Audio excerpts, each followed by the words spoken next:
Hide and Seek is a weekend of pervasive gaming events that's happening at the BFI South Bank.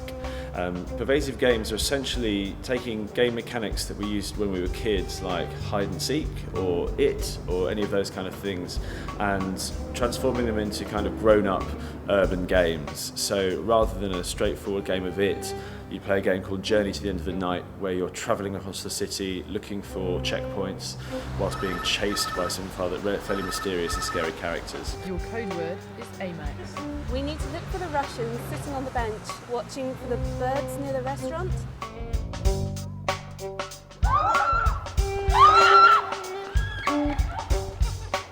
It's also about taking pleasure in the city that you live in and using the city as your playground, using it as a kind of cinematic backdrop to the narrative that you want to explore. It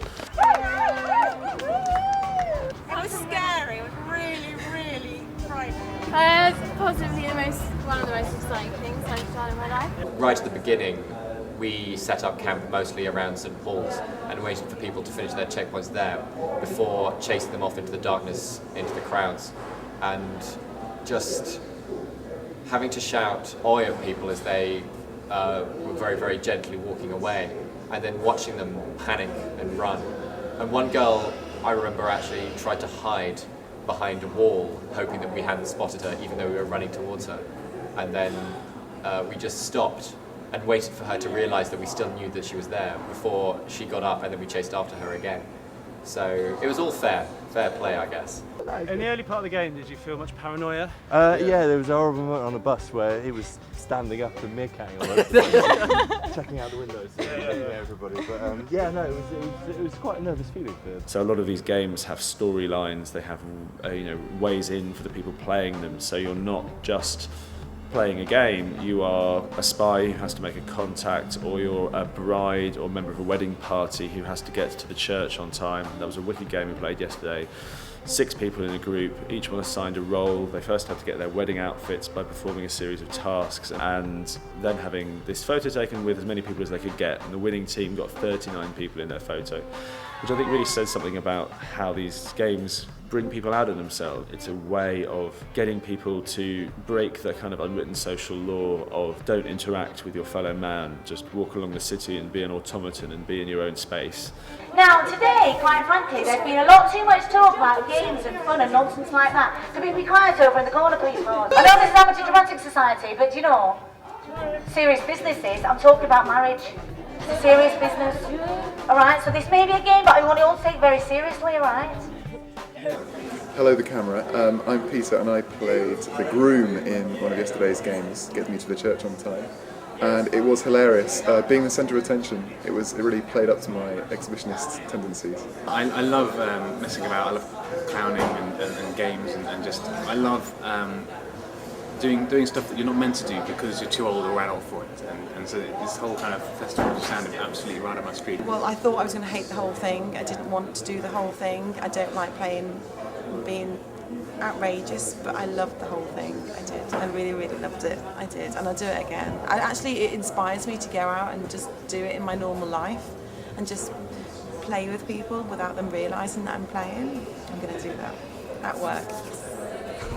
Lost and Found is kind of, we call ourselves interactive nonsense facilitators, and our kind of thing is basically getting people to release themselves from overactive self-awareness and just do things they would never normally do, and give them a reason to kind of interact with each other. Get them while they're running away, quickly, we go for them now, quickly.